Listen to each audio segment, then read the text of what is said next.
in other places you've been? Ongoing. It never stops. I've had young starters and veteran backups. I've had veteran starters and young backups. I think the quarterback position is the position that it gets so much scrutiny that you're always trying to place an emphasis on, are they getting better? Are they being consistent? Are they doing the things that they need to do?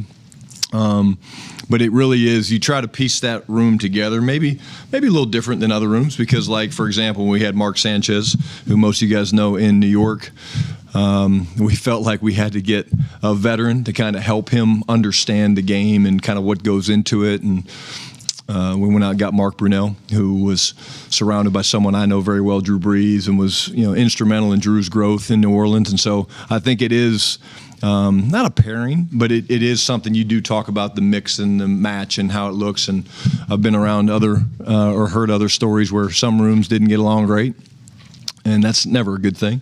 But we don't have that here. We have a great room, and with Dak, Joe, and Will, it's been awesome.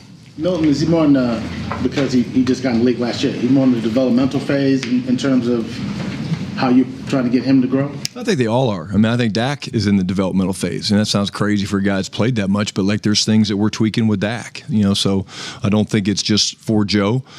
Joe is a guy that we obviously know all about the talent, but, the system that he came from in Tennessee, created some challenges in terms of just what he has to learn and things like that. But the minute these quarterbacks think that they've figured it all out, that's when it's probably time for them to think about doing something different, because the way defenses attack in this league, it makes it almost impossible to ever relax. Clarence Hill, DLLS Cowboys. Got a couple. Right down there. Okay, DLLS. Wow.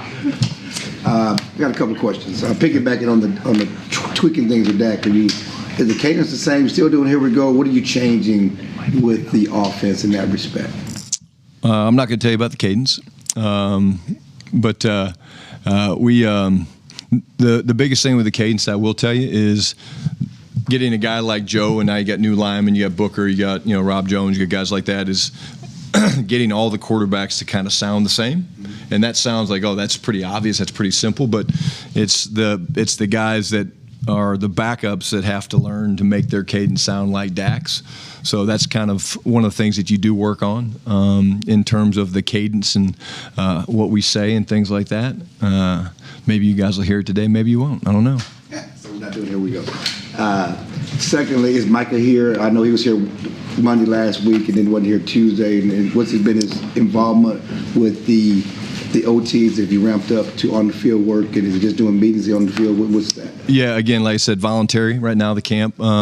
He was here last week, had lunch with him, actually bumped into him in the airport. He was going to do some traveling, so I have not seen him yet this week. But again, my big thing with all the guys, whether they're here or not, is you can get great work in, and you can get ready, and you can be mentally prepared. But whether you're Micah, who's not here, he's here in and out, whether you're Dak, doesn't really matter. It's just put your work in, get ready. There's a lot of ways to get ready and prepared, and I think the league's made it very clear that it's all voluntary. Todd, before you go, can we adjust the lighting? Do I look better now? You guys are scary. It's a big group today, man. Dang, I didn't think it was this crowded today. Give me a white sheet of paper real quick. Huh? Give me 2 seconds.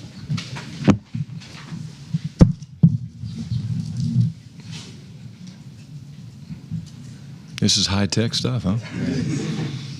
Right balance. Good. There we go. You guys want to start over? There we go. There we go. Mike is not here today. I know he's traveling somewhere. The cadence may or may not be the same. We're off to a hell of a start. Todd. Here you go. This is going to be like this one. Todd Archer, the ESPN. Fans ask us questions about things that we don't truly know the answer to, and you and the visor. What is the visor, and is it like a ode to Spurrier, or what's the deal with the visor? It actually is a little bit of a ode to Coach Spurrier. So for you guys that don't know, 96 national champs, Florida Gators. When I went down there, I transferred from the University of Kansas, and the reason I went to Florida was I wanted to kind of learn about offense. And at the time, he had just started the Fun and Gun. He'd come from Duke to Florida, and So I wanted to get down there and kind of learn from him. He was great. He actually gave me the opportunity to wear a headset on game days. I had to sit out for a year with the old transfer rules.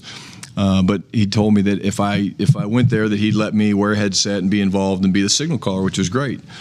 What I didn't realize was that what that also entailed was anytime he threw his visor, which was probably 5 to 7 times a game, I was responsible for picking it up. And I can truly, this is a true story.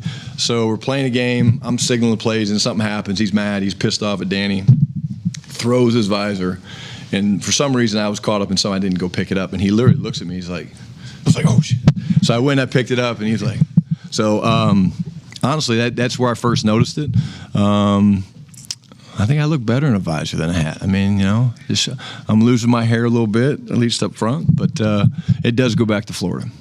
And then another one, I talked to a couple of first-year head coaches in the last few years, and they said the people that they rely on most are game management type guys to really help them understand situations and things. And I'm wondering how much you will lean on Ryan Feeder as you go through your first year. That's a great question, and the answer is absolutely. You know, Feeds is just a trusted advisor. I think he does it as well as anybody in the business. You know, you need, on game day, you need one voice that you're hearing, you know, because obviously these things happen at critical, intense moments and things like that. And so to have that one voice be someone that you have complete confidence in and complete trust in really does matter. He and I spend, you know, hours just talking about different situations. It's been cool having Falus here because that's another perspective of a guy that's been a head coach, and it's been kind of fun for us as we start the process of game management to just talk about the different ways you look at situations. And we actually just had our first component of it in the team meeting today. John Schottenheimer with The Athletic. With George Pickens, has there been any moments out on the field where maybe there's something that he did that stood out to you where you're like, damn, like maybe one-handed catch, something like that? Just sitting back and watching it develop, and the two of them getting together and spending time with Junior Adams, and it's been really cool and fun for me to watch just how it all is beginning to fit together. Obviously, George and Dak haven't played together yet, but in your experience as a player and then as a coach, how is that relationship between a quarterback and wide receiver? Can it be natural, or is it all about you just got to get the reps in? No, it's more than that. It's the reps are important, but there's got to be conversation. You know, I simplify it, and probably going back to my years in New York, you know, there's a thing called the me to you factor. It's basically if you're a receiver and I'm a quarterback, you know, I need to have the ability where I trust you to be where you're supposed to be. So it's my job to throw you the ball, and if we're not on the same page, then you have to talk about it and have conversations and figure out why, and maybe I saw it this way and you saw it that way, but get on the same page. The next time it happens, what are we going to do? Well, hey, I want it this way. And so it's over time, and it's not just time on the field. It's not just extra reps. That's important, but it's time away from the field. It's time in the film room. It's time at dinner.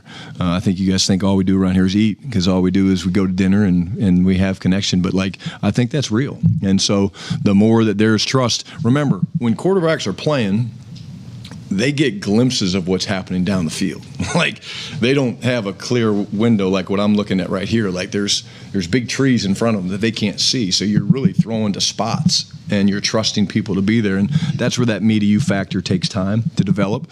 And I think that's where we're in the process, and that's the best part of Phase 3 OTAs is you can work on some of those things now and get ready to go, because when you get to training camp, then we got to be at full speed. We got to be ready to roll, and so you work through those kinks now.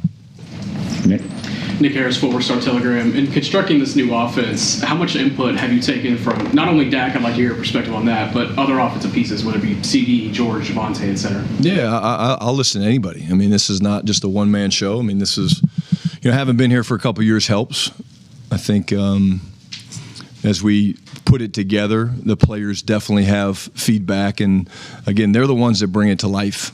You know, when you talk about some of the things that we'll implement, whether it's cut splits or shifts in motions, things like that, those are kind of philosophical beliefs that things I like and believe in, and so we'll probably do them. But at the end of the day, I'm always going to listen to a player's opinion. I might not do it, but I'm going to listen. No different than I'm going to listen to Clayton Adams or Lunda Wells. Flus on defense. I'm going to always take everybody's input, and at the end of the day, make the decisions based on what's best for helping us win a Super Bowl. And now that the ideas have shifted onto the grass and you've seen it in action a few times, what would you say the building identity is of your offense so far? It's hard because the first thing I would say is, we want to be physical. We're going to be a physical football team. We will be a physical football team, but the league has it set to where it's hard to practice that. So what I would think that you guys will see today is when you're watching practice is we're going to be an attacking unit. I think the thing I'm most proud of over the first week, I would say, of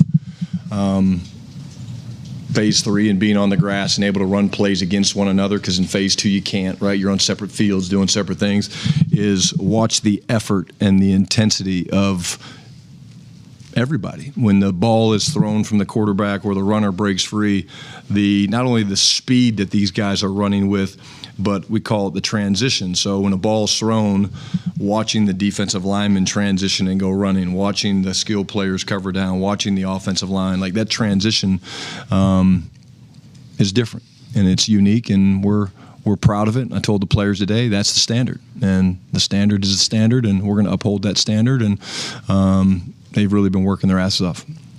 Tommy. Tommy Archdiles, Cowboys.com. We saw Tyler Booker taking some first-team reps. How have you seen him kind of early on mesh with the guys in that group? He's doing great. Again, we're creating competition. He's not taking all the ones. We're rolling different guys in there. Rob Jones, we're moving Brock around a lot, moving BB around some. But he's picked it up really, really well. The intensity that you guys saw in the introductory press conference, and that is what we see. But the best time to watch Tyler Booker is probably an individual, because if whoever he's working with holding the bags and the pads aren't doing it the right way, they get a little bit of an earful. It's kind of fun to watch. So he understands that there's a mindset and a makeup that make great offensive linemen. I think along with some of the other leaders up front, I'd be remiss if I didn't mention Tyler Guyton. He's having a terrific offseason. He's working his ass off. He looks great. But Tyler Booker fits in great with what we're trying to build. Saudi's The Athletic. Brian, we've heard the word intentionality from you quite a few times, and even in the locker room from the players. Why is that? Is that a message that you're conveying to the players, and why is that such an important trait? I think it's important because it takes planning. To be intentional about something, you have to sit and think, and you have to say, okay, I'm going out to practice today. Today could be for some people around the league a meaningless practice. It's OTA 4, I guess. So, okay, let's get through OTA 4, see what shotting the guys have for us. But the guys that truly get it, the guys that want to be great, the teams that want to be great, they have a plan of, okay, when I go out to individual today, what fundamental, what skill do I really want to work on? What is one of my weaknesses that I want to improve? And not everybody does that. But when you talk about it, and we do, we'll, in the stretch line we'll be, we're not just talking about the music that's playing. We're talking about, hey, what are you working on today? Because if they haven't thought about it, then they're going to miss an opportunity to either get better or just stay the same. And so it's something that I believe makes the difference between some really very talented players that are good players and talented players that become great and elite players, because if they're focusing and working with intention on, hey, this is a weakness of mine I got to clean up or get better at, and this is what the coaches have helped me kind of identify, then to me we're wasting time, certainly in the individual periods. And as you've kind of gotten going in this offseason program, have you talked to other mentors, head coaches throughout this, or are you trying to take an organic approach and just figure things out as they go? No, I mean, you talk to people all the time. I've been thinking about this really my whole life as a professional, what I wanted to do, but there's things that come up every day. I'm kind of like, okay, I wish my dad was still here. I'd reach out to him, but the coaches around the league, spending time with those guys at the league meetings, they were great. They've all been a first-time head coach. I think that one of the things that happens is when you build relationships like I've built over my career and try to do things the right way, that these guys are open and willing to help, and that's great. There's guys like Bill Cowher that is a close, family friend, was, a huge associate of my dad's. There's guys like that I can talk to. But at the end of the day, we've got some incredible people in this building that I'll lean on as well, starting with Jerry and Steven and Will. And but, yeah, I talk to other head coaches quite a bit. Joe. Joe White, DLS Sports. Mike Zimmer near the end of last year talked about how he wished he would have really put in his full system from the beginning rather than trying to merge with what Dan Quinn had kind of had. Obviously, you've been here before, but how do you kind of balance kind of trying to maybe bridge some stuff from last season while also putting your own spin in at this point right now? You talking offensively, or you talking about as a team? There were things. The bones of it is still very similar. There's going to be changes. That's part of football. That's whether there's a coaching change or not. There's always going to be changes because you use the time to look at the cut-ups and say, hey, where do we got to go? What are the trends? Hey, what fits our system? We're going to be multiple. The system's going to be built on what we do well. I had to do it when I went to Seattle. I understand what Zim's saying. I went to Seattle, and the system I was running out there in Seattle, I kept it in place, and I probably changed 30% of it. Why? Well, they had a veteran quarterback by the name of Russell Wilson. The staff stayed, for the most part, pretty in sync. It was myself and a line coach and a QC that were new. So I was like, hey, look, I'll learn the things I need to learn, and you're always going to protect the language that the quarterbacks use, if that makes sense. So the way you solve problems at the line of scrimmage, whether that's your checks and things like that, you're always going to protect that. But I think it's a little bit where if you have to have your system, then I think, to me, just my opinion, not disagreeing with Zim, to me, your system should be flexible enough to where you adjust some things, but you keep some things in place, because it's our job as coaches we spend more time on it than the players do. You talk about culture all the time. What are your culture inspirations? Very easy. I want to be the greatest culture in professional sports, and that's saying a lot. I get that, but it's no different than sitting up here and talking about winning Super Bowls. There's a standard. The standard is we want to be the best, and will we be the best culture? I don't know. We're gonna try. And will we make mistakes along the way? Absolutely, we'll make mistakes, and then we'll fix things. And but you guys asked me a couple weeks ago about GP coming in here. How does he fit the culture? Well, the culture's more than just one person, And so the big thing that goes into culture, too, I think, is being authentic. I will always be authentic. I'm never going to stand up here and pretend to be something I'm not. I think that's a recipe for disaster in this business. I've seen it. I've seen it fail. I think I shared with you, my dad said, hey, if you ever get a shot to be a head coach, one thing you should never do is change. Be yourself. And so the culture that we're building here is something that I truly believe in, and that most of these players that we have, they believe in it, or if they don't believe in it yet, hopefully them seeing my conviction makes them buy in. Nui. Louis Scruggs at NBC5. You were obviously here with Tyron Smith, was at left tackle. Last year, a little bit of change here. What is your comfort level with your left tackle position? And also, can you talk about the progress for a guy like Guyton, what you've seen from his rookie year to now, and also Boston Richards? Yeah, again, I'll repeat it again, Dewey. Tyler's having a great offseason. Talk about Tyler Guyton. I have to always specify that because there's so many Tylers now. But, TG, he's having a great offseason. I think some of the new things that Clayton and Connor Riley have brought from a fundamental standpoint really fits him. I think you're talking about, I'll go back for Tyler a little bit, he hasn't played offensive line a whole lot. Then he played right tackle at Oklahoma. Then we moved him to left tackle, and it's obviously a premier position. And then he missed quite a bit of time last year in training camp. He has not missed a day. He was one of the first guys back in the building. It reminds me a ton of Jalen Tolbert, if I'm being honest with you. Jalen Tolbert, year one, you guys were all here, right? Up and down, hey, here's a high draft pick, and didn't have a great first year. JT was one of the first guys back in the building. Well, Tyler Guyton was one of the first guys back in the building. He understands how important that this year is for him, not just for him, but for our football team. And so he looks great, and he's playing at a high level right now, going against some good speed rushers. Awesome is that guy that, he doesn't say much, but when he's out there, we have complete confidence that he's, going to play at a high level. He's got good flexibility. We are having a chance to move him around some, which is good because we're moving all of our pieces around. But I would say that I feel really good right now about our tackle position. Again, I say that with a slight pause because it's May, and we're not in full pads and we can't do some of the things that we're going to do in training camp.